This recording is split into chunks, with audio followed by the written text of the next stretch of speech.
ئەمە پایگان چی دوعایەک باشە بۆ ئەوەی دەوڵەمەند بین. دەوڵەمەندی بەڵێ. دەوڵەمەندی پارە خوای گەورە ڕزقێکی حەڵالمانەوە. بەڵێ. وەڵاهی هەر ئەوەنە بڵێ خوایە موحتاجی کەسی نامردم نەکەیت. خوایە ئەوەندەم پێ ببەخشی لە دەرگای کەس نەوەستم، ئەوەندەم پێ ببەخشی مەغرور نەبووم، ئیغڕا نەبووم و گومڕا نەبووم. ئەگینا قوربانگیان دەوڵەمەنی دڵە. تۆ ئەگەر هەموو ئەم شارە بەناو تۆوە بێت بەڵام دڵت خۆش نەبێت، هاوکاری کەس و کار و خزم و نزیکەکانی خۆت نەکەیت، نەتوانی لەو ڕێگەیەوە خوا لە خۆت ڕازیکەی، تۆ لە هەموو کەسێ هەژارتریت.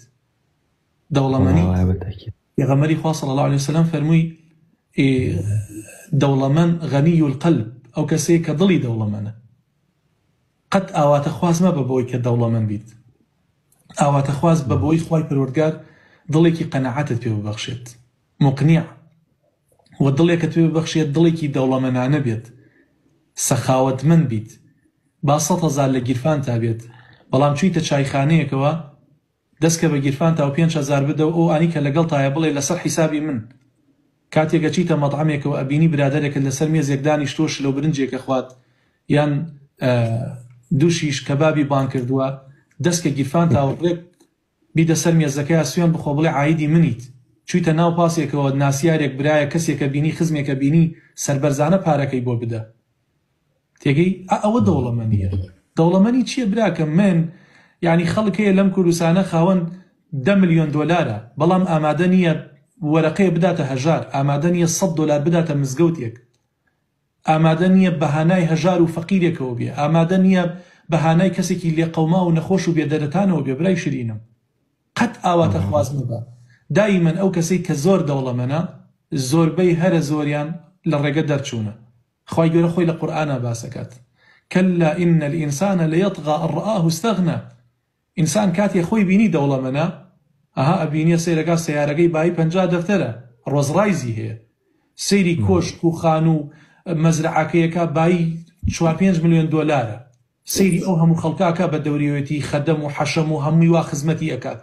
لەیەطغا ئەو کاتە ناچێ بۆ عومرە، ڕێ عومرەکردن بابەی کەسی هینە، کەسی داما و هەژارە، حەجکردن ئەڵێ من بچم بۆ حەجی تر تەواو خۆم سەڵتەنەت و ئاغایەتیام نامێنێت، چۆن نەبێ بچم بۆ نوێژی جەماعەت؟ نوێژی جەماعەت کەی هی منە بابە، هێشتا من گەنجم ماومە، تێگەی هەتا ئەو کاتەی ملی لار ئەبێتەوە ئەمریەوە ئەیکەنە ناو چاڵەوە.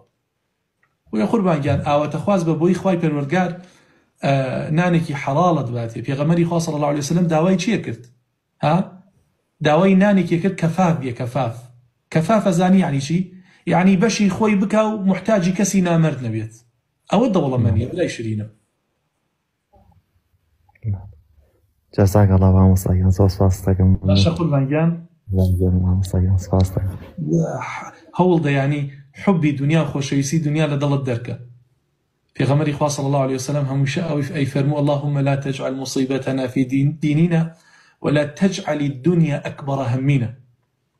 خوایە مصیبەت نەدەی لە دینەکەمان، یعنی تووشی بێدینی و ئینحراف و گومڕایی نەبم، و خۆشەویستی و حبی دنیا وامان لێ نەکا کە ئیتر ببێتە دنیا ببێتە خەم و پەژارەمان، یعنی ها کۆکردنەوەی ماڵ سەروەت و سامان واد لێ بکات ئیتر تەواو، یعنی تۆ هەموو غەم و پەژارەیەکت هەموو خەمێکت بەس دنیا بێت.